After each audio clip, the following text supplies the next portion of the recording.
O Sétimo Selo é um filme sueco de 1957, escrito e dirigido por Ingmar Bergman. Ele trata sobre diversas questões existenciais, principalmente no medo e inevitabilidade da morte. Vale ressaltar que o filme não faz uma representação histórica, mas sim usa o período da Peste Negra e das Cruzadas para criar uma atmosfera simbólica e existencial. O filme conta sobre Antonius Bloch, um cavaleiro que, após retornar das Cruzadas para sua terra natal, a encontra desolada pela peste negra. Ainda no começo do filme, Antonius tem um encontro com a morte, a qual ele desafia para um jogo de xadrez, e põe as condições de que a mesma não poderia levar a sua alma até o fim do jogo e que, se ganhasse, estaria livre. Os principais elementos históricos retratados pelo filme são a peste negra, que é um dos elementos centrais da narrativa, usado de forma para estabelecer o clima de medo, penitência e irracionalidade coletiva no período. As Cruzadas Tardias, representadas pelo protagonista da obra, que é um cavaleiro desiludido que retorna das Cruzadas para sua terra.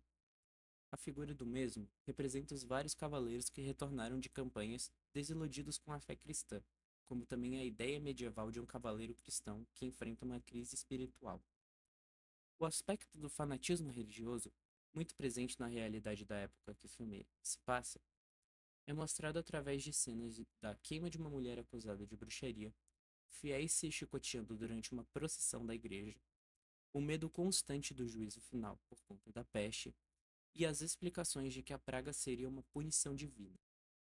O período medieval e da peste negra é utilizado pelo autor como uma forma de fazer uma metáfora sobre o silêncio de Deus e a angústia humana causados na Europa durante o período pós-guerras, relacionando coisas como o vazio religioso, a experiência de morte em massa e do mal humano, que eram temas de debates frequentes por pensadores da década de 50.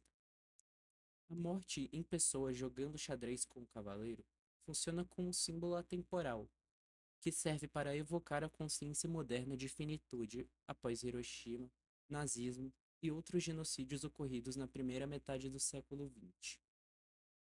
A sociedade medieval do filme é representada de forma bem fiel em muitos aspectos, mesmo esta não sendo a intenção de Bergman. Entre eles, o medo do apocalipse e da peste, comunidades rurais isoladas das grandes cidades e por conta disso muito vulneráveis à infecção por conta da pobreza da população, pouco acesso à higiene e alimentação, e a falta de acesso a conhecimento e tratamentos médicos. Consequente, também era muito vulneráveis a invasões e saques por bandidos, mercenários e até soldados oficiais. O autor também toma várias liberdades artísticas, sendo uma delas uma das características principais da narrativa, que é o uso de filosofia existencialista, que é moderna e muito presente na época em que o filme foi feito. A morte é uma personagem apenas simbólica e observadora, não interferindo diretamente no desenrolar da história, com exceção do final do filme. O jogo de xadrez entre Block e a morte é o principal elemento que move a narrativa desde os primeiros minutos até o final do filme, e ele mesmo representa alguns dos argumentos do autor, como a inevitabilidade da morte em tempos de catástrofes, a negação da morte pelos humanos e a tentativa de estender o seu tempo de vida, a busca por respostas diante de muito sofrimento. O filme, deste modo, mistura questões históricas e filosóficas em uma mesma imagem-poema. Bergman constrói uma Idade Média estilizada, não se baseando apenas em fontes históricas, mas sim para o período servir de palco para as questões existenciais que o inquietavam. Se trata de uma Idade Média interpretada, psicológica e marcada por tradições culturais suecas e por influências artísticas, como a dança macabra, e a atmosfera sendo inspirada em sagas e contos escandinavos. Por fim, o filme não é um retrato da Idade Média, mas sim usado para refletir sobre questões universais, principalmente as ligadas ao pós-guerra europeu.